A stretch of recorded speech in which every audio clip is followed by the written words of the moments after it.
जय हिंद, वंदे मातरम। आइए साथियों, इतिहास यानी कि हिस्ट्री की क्लास में आज आगे बढ़ते हैं और साथियों शुरुआत करते हैं बहुत ही बेहतरीन और शानदार क्लास की। तो साथियों अभी तक हमने हिस्ट्री की क्लास में 60 प्रश्नों को देख लिया था, जिसका लिंक नीचे डिस्क्रिप्शन में है, वहां से जाकर आज वीडियो जरूर देख लेना। और साथियों आज क्लास में आगे बढ़ते हैं और देखते हैं साथियों 15 और प्रश्नों को बहुत ही शानदार तरीके से। तो अगला प्रश्न आपकी स्क्रीन पर है, चलिए देखते हैं। तो पिछली वीडियोज ना देखी हो तो जाकर जरूर देखिएगा, नीचे लिंक डिस्क्रिप्शन में है और उसका PDF साथियों आपको टेलीग्राम चैनल पर भी प्रोवाइड करा दिया गया है और टेलीग्राम चैनल का भी लिंक नीचे डिस्क्रिप्शन में है। तो ये साथियों सीरीज आपके पेट परीक्षा के लिए बहुत ही महत्वपूर्ण होने वाली है, तो एक भी प्रश्न मिस मत करिएगा।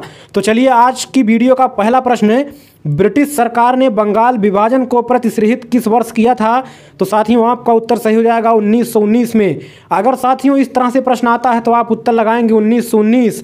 अन्यथा अगर आपका प्रश्न आता है ब्रिटिश सरकार ने बंगाल विभाजन का निर्णय कब लिया, तो साथियों आपका उत्तर सही हो जाएगा 9 जुलाई 1905। यानी कि 1905 में बंगाल विभाजन का निर्णय आ गया था और 1919 में किया गया। और जब 1919 में विभाजन किया गया तो जब इसका विरोध होने लगा तो जलियांवाला बाग हत्याकांड हो गया था इधर साथियों।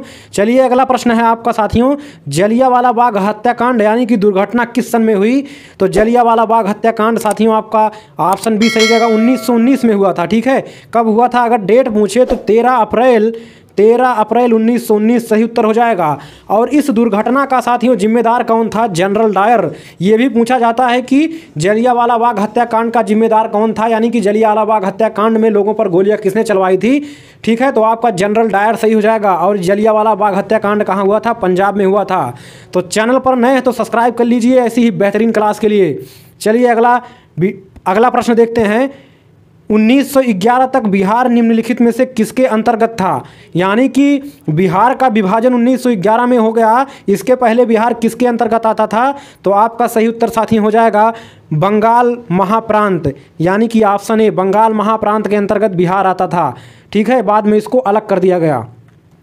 अगला प्रश्न है, अलीगढ़ मुस्लिम विश्वविद्यालय के संस्थापक कौन थे? तो काफ़ी महत्वपूर्ण प्रश्न आपके परीक्षा के लिए। तो इसका सही उत्तर साथियों आपका ऑप्शन बी सही हो जाएगा, सर सैयद अहमद। ठीक है, सर सैयद अहमद खान इनका नाम था और इन्होंने ही अलीगढ़ मुस्लिम विश्वविद्यालय की स्थापना की थी। ठीक है, चलिए अगला प्रश्न देखते हैं, चौरी चौरा कांड किससे संबंधित है?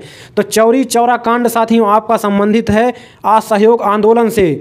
देखिए अंग्रेज़ों के अत्याचार को बढ़ते हुए जब साथियों अंग्रेज नहीं माने भारत छोड़ने के लिए तो असहयोग आंदोलन चला दिया गया। किसके द्वारा? महात्मा गांधी द्वारा असहयोग आंदोलन चलाया गया। असहयोग आंदोलन का अगर डेट पूछता है तो साथियों 1 अगस्त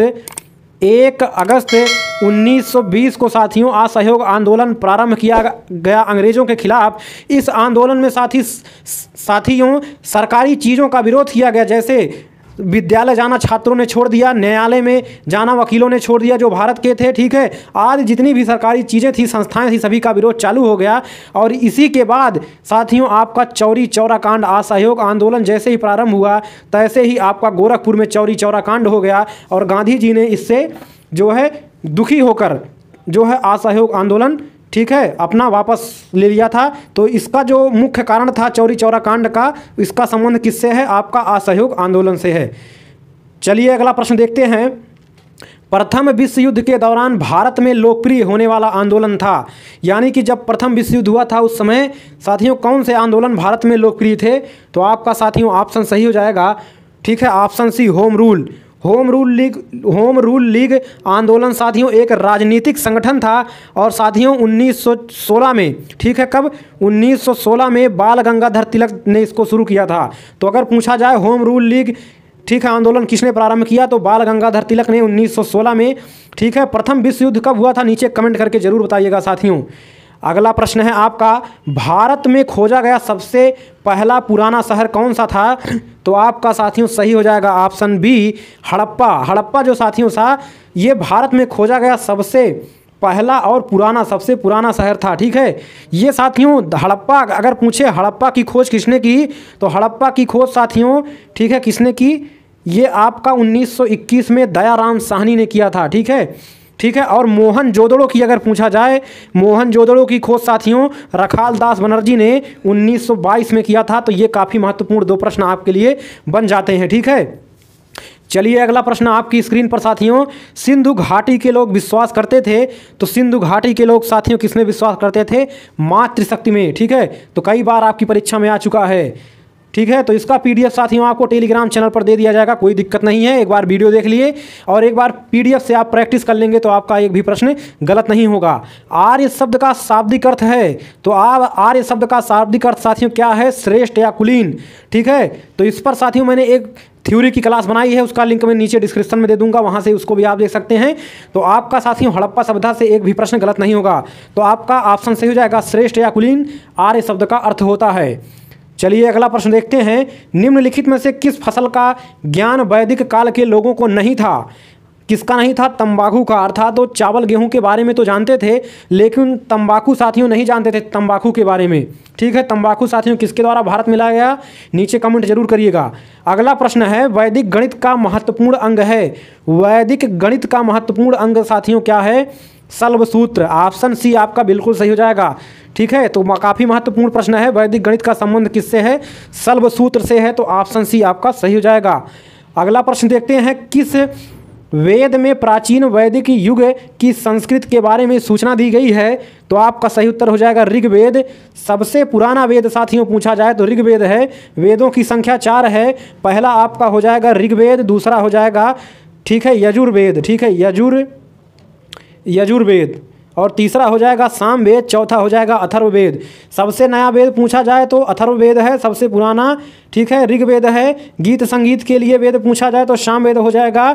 गद्य पद्य दोनों में लिखा गया वेद पूछा जाए तो यजुर्वेद हो जाएगा। ठीक है, तो ये आपके लिए काफ़ी महत्वपूर्ण प्रश्न हो जाते हैं। आगे प्रश्न आ भी गया, वेदों की संख्या कितनी है? तो वेदों की संख्या साथियों 4 है। ठीक है, ऋग्वेद, यजुर्वेद, सामवेद, अथर्ववेद। ठीक है, तो चलिए आगे बढ़ते हैं। ऋग वैदिक आर्यों का मुख्य व्यवसाय क्या था? साथियों प्रश्न है, ऋग वैदिक आर्यों का मुख्य व्यवसाय क्या था? तो आपका सही उत्तर साथियों हो जाएगा क्या? ठीक है, आपका उत्तर सही हो जाएगा ऑप्शन बी, यानी कि पशुपालन। ठीक है, आर्यों का जब मुख्य व्यवसाय था पशुपालन था। ठीक है, अगला प्रश्न है, भारतीय संगीत का आदि ग्रंथ किसे कहा जाता है?